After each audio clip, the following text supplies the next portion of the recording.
ভিডিওটা সবাইকে ফুল দেখার অনুরোধ রইল।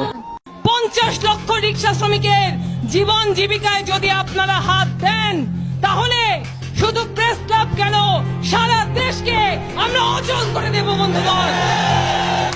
বন্ধুগণ, আমরা বারবার বলেছি ব্যাটারি চালিত যানবাহনে একটা নীতিমালা করেন। তারা বারবার বলছেন এই যানবাহন অবৈধ।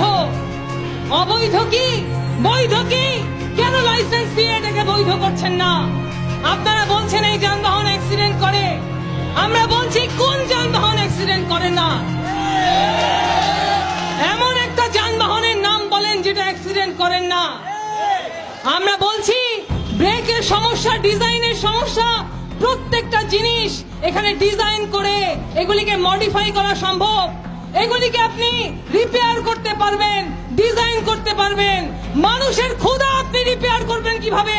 মানুষের ক্ষুধা আপনি আজকে আইন করে ব্যাটারি চালিত যানবাহন বন্ধ করতে পারবেন, কিন্তু মানুষের ক্ষুধা কি আপনি আইন করে বন্ধ করতে পারবেন? বন্ধুগণ, আজকে আমরা বলতে চাই, আপনারা বলছেন বিদ্যুতের অপচয় হয়। আপনারা যে এসি রুমে বসে এই রিক্সা বন্ধের ঘোষণা দিচ্ছেন, ওই এসিতে প্রত্যেক ঘন্টায় 3 ইউনিট বিদ্যুৎ খরচ করে। সেই এসি তো আপনারা বন্ধ করছেন না, আর রিক্সা 3 ইউনিট বিদ্যুৎ নিয়ে একটা পরিবারের কর্মসংস্থান করে, অন্য সংস্থান করে, সেইটা বন্ধ করার দিকে আপনাদের আগ্রহ। এখানে নানান রকম বক্তব্য এসেছে, আপনারা শুনেছেন। শ্যামপুরের ওনারা বলেছে সেখানে নানান রকম কার্ড সিস্টেম আছে। এই গলির মাথা পর্যন্ত যেতে মাসিক 500 টাকা, ওই গলির ওই পারে যেতে মাসিক 1000 টাকা। এই রকম ভাবে আমরা দেখি নানান রকম চাঁদাবাজির ব্যবসা এখানে চালু আছে।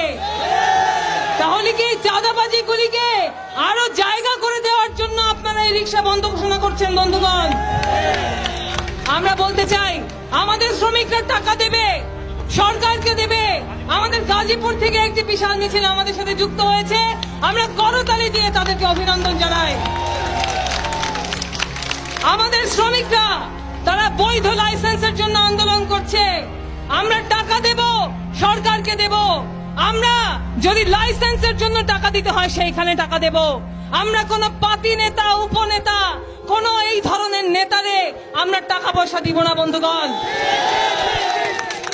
আমরা আমাদের দাবি সুস্পষ্ট। আমরা লাইসেন্স চাই, আমরা ডিজাইন চাই, আমরা নীতিমালা চাই, আমরা বাঁচতে চাই। এর চেয়ে বড় কোনো দাবি আমাদের নাই। আজকে ব্যাটারি চালিত রিক্সা শ্রমিকরা প্রেস ক্লাবের সামনে খুবই কম সংখ্যায় জমায়েত হয়েছে। সারা দেশে 50 লক্ষ রিক্সা শ্রমিকের জীবন জীবিকায় যদি আপনারা হাত দেন, তাহলে শুধু প্রেস ক্লাব কেন, সারা দেশকে আমরা অচল করে দেব। বন্ধুগণ, আমরা এখনো বলছি সময় আছে। আপনাদের এই দায়িত্বহীন, অবিবেচক, অমানবিক, গণবিরোধী সিদ্ধান্ত থেকে আপনারা সরে আসুন। আর যদি সেটা সরে না আসেন, কিভাবে বাধ্য করতে হয় সেটাই শ্রমিকরা রাজপথে প্রমাণ দেবে। আমরা তাদের সাথে থাকব। আমাদের দাবি আমরা আদায় করেই ঘরে ফিরবো, এই আশাবাদ ব্যক্ত করে আপনাদের সবাইকে বিপ্লবী শুভেচ্ছা জানিয়ে আমার বক্তব্য শেষ করছি।